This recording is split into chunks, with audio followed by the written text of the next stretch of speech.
ఓం శ్రీమాత్రే నమః. ఉమాసహస్రం అష్టత్రింశస్తబకః. దూరీకురుతా దుఃఖం నిఖిలం దుర్గాయాస్తద్ధరహసితం నః.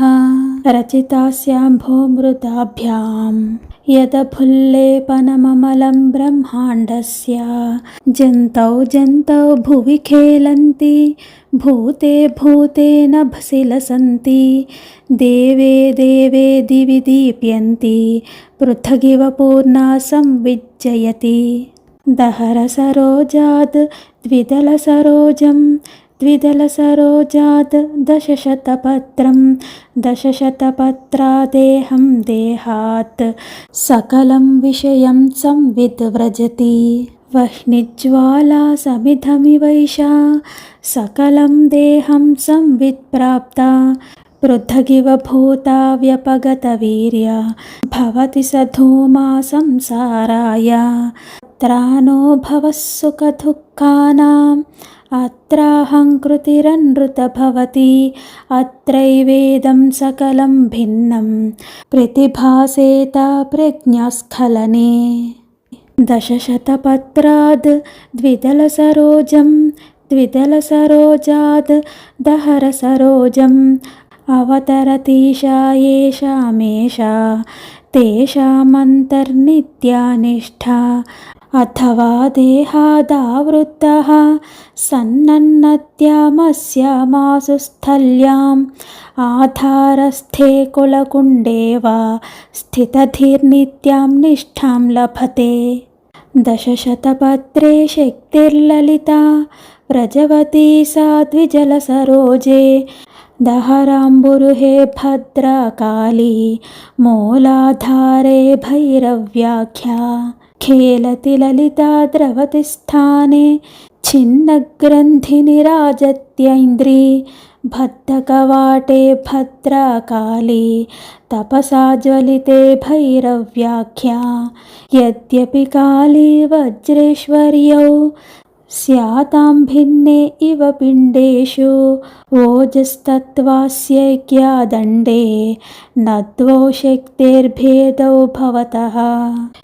ఏవమభేదో యద్యపి కర్మద్వైతాత్ ద్వైతం తత్రాపి స్యాత్. సైవ పంచతి భువనం కాళీ సైవ దహంతి శత్రునైంద్రీ. పిండే చాండే జంగమసారః శుద్ధా ప్రజ్ఞా సుందర్యుక్తా. విషయదశాయాం దేశీభూతా సేయం భువనేశ్వర్యాఖ్యాతా. శూన్యా ప్రఖ్యాయా చిల్లీనా ప్రళయే బ్రహ్మణి జన్మిషు సుప్తౌ. కబలిత సకల బ్రహ్మాండాం తాం కవయః శ్రేష్ఠాం జ్యేష్ఠామాహుః.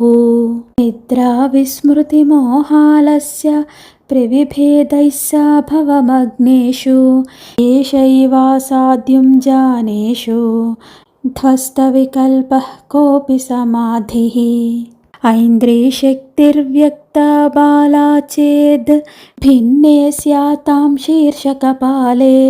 తస్మాదేతాం చతురవచస్కాః పరిభాషన్తే ఛిన్నశిరస్కాం. భవతి పరా వాగ్భైరవ్యాఖ్యా పశ్యంతీషా కథితా తారా. రసనిధిమాప్తా జిహ్వారంగం మాతంగీతి ప్రతిథా సేయం. పిండే చాండే స్తంభన శక్తిర్బగలా మాత్రస్తవ మహిమైకః. సర్వే వ్యక్తః కిరణః కమలా బాహ్యో మహిమా భువనాంబతవా. బోధే బోధే బోధుశక్తిం సంకల్పానాం పశ్చాద్భాంతిం. అవిముంచన్యో మనుతే ధీరో యత్కించిద్వా లలితావతితం. దృష్టౌ దృష్టౌ ద్రష్టుశక్తిం లోచనమండలमध्ये భాంతిం. అవిముంచన్యః పశ్యతి ధీరో యత్కించిద్వా తమవద్యైంద్రీ. ప్రాణాసమిరాం విదధానమిమం నిత్యాం యత్రామత్ర శరీరే. చరణే చరణే పరిశీలయతి स्थिरदृष्टिर्यस्तमवति काली स्थूलविकारान् परिमुञ्चन्त्या निर्मलनभसि स्थितया दृष्ट्या मज्जयन्त्या वादहराकाशे लोकैश्वर्यः करुणां लभते सर्वविकल्पान् परिभूयन्तर्विमलं मौनं महदवलम्ब्य केवलमेकस्तिष्ठति योऽन्तस्तं सा ज्येष्ठा कुरुते मुक्तं मूले स्थित्या भैरव्याख्यां तारां देवीमुद्गीधेन सेवेतार्यो विदितरहास्यो मातङ्गीं तां गुणगानेन आसनबन्धादचलो भूत्वा रुद्धप्राणो बगलं भजते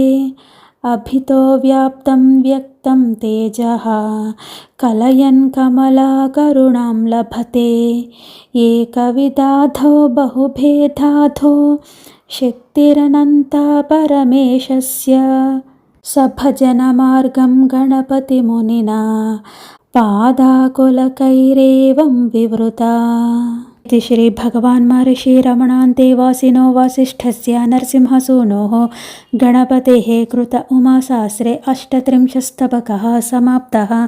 ॐ उमायै नमः। ॐ उमायै नमः। ॐ उमायै नमः। ॐ श्रीमात्रे नमः। जय कामाक्षी, जय कामाक्षी। ॐ श्रीमात्रे नमः।